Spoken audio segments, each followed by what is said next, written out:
This is episode 13, how you can get in front of your Dream 100 by using these 4 Facebook ad hacks.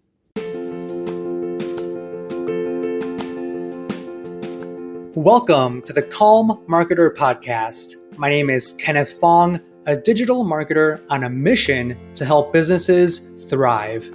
I'll bring you on my marketing journey where you'll get to learn from my experiences as an INFP navigating an extroverted world and get actionable marketing tips for your business. Thanks for spending some time with me today. Now let's begin. So this week, I've been reading Traffic Secrets by Russell Brunson, and I'm about halfway through. Yesterday, I came across a part of the book that really put things into perspective for me in terms of how to think and approach your Facebook ads. And this goes for any type of company in any type of niche. So there are so many ways you can set up your Facebook ad targeting. There's a million and one ways, a million and one strategies. But the way Russell put it in his book, it explains the whole process in a very, I would say, dummy-proof way of how you should be using Facebook ads targeting. So there are a million and one ways to target, but if you want to boil it down and structure it in a way where you just need to think about 4 things when you plan out your Facebook ad strategy.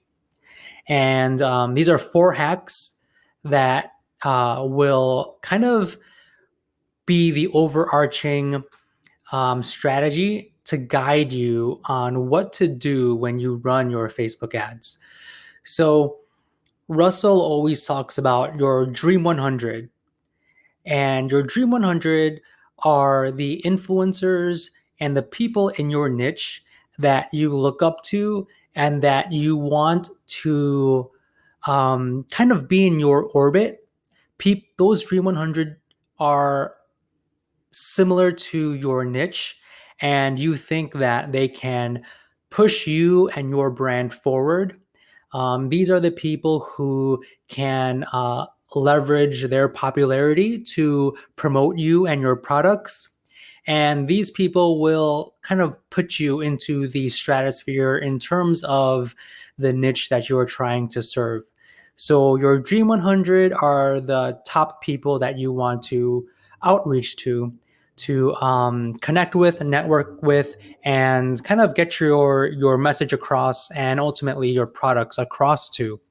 So the great thing about the Dream 100 is that their audience is very similar to your audience that you want to target. So the beauty about Facebook ads is that you have the option to select certain people and influencers as your target so that you can show your ads to their audience. And that's really great because, you might not have gotten the opportunity to speak directly to one of your Dream 100 and they haven't promoted your products. So one easier way to reach your Dream 100's audience is by selecting those specific people within Facebook. So one caveat to that, though, is that they need to be popular enough for them to show up as a targeting option in Facebook. So I would just make sure your Dream 100 are people who are pretty popular in the space and have a following online. So a great way to select your targeting is to target your Dream 100's audience.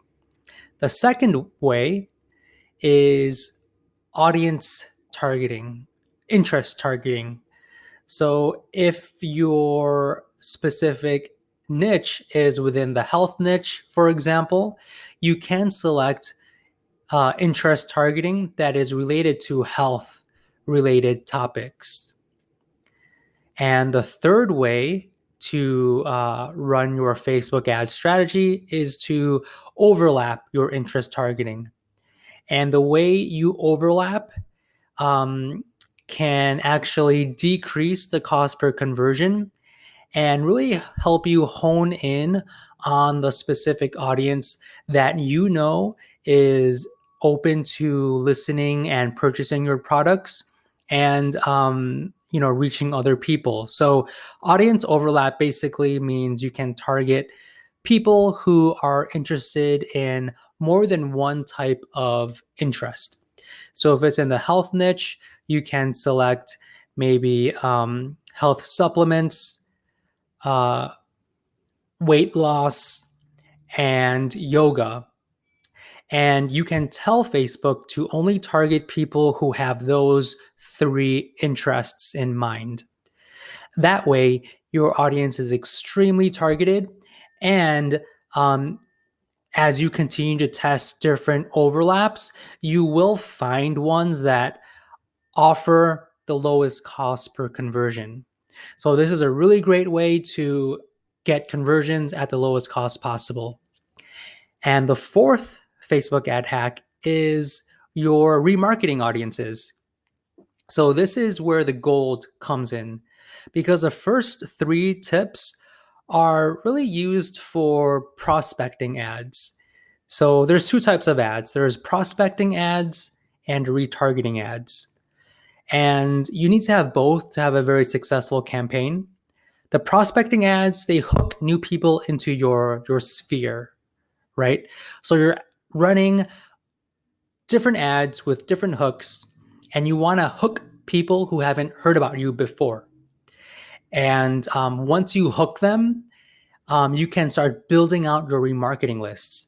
So that basically means people who have engaged with your ad, people who have clicked and landed on your landing page, or people who have purchased from you before. So the more hooks you put out there in your prospecting ads, the more your remarketing audiences will grow over time. So the remarketing ads, they hook the same people who know about you, right? But haven't maybe bought from you yet. So the beginning of your Facebook campaign, you might be in the red with your ad spend, but you need to keep running them so you help build out your remarketing lists. So Russell says that there is kind of like an 80-20 rule. In the beginning with your prospecting ads, these ads are going out to cold audiences. You're going to be spending about 80% of your budget and only reaping 20% of that in new conversions or in profit. So in many cases, you might be in the red, or better case scenario, you might be breaking even. But the remarketing list is where you get 80% of the rest of the 20% budget you put in. So in the beginning, a lot of people, especially small business owners and people who haven't been too haven't really played around with Facebook ads before, they get really scared or frustrated when the first 2, 3, 1 week of running a Facebook ad campaign, it doesn't quote unquote work, or they're not profitable, or they're not getting enough leads. That's because in the beginning, it does take time to build out your remarketing audiences. So when you have a big enough list, that's where you can run these remarketing ads to hit those people. And that's where most of the conversions will come in, because these people already have engaged with your brand. They probably have read your sales message, and they probably have seen your products.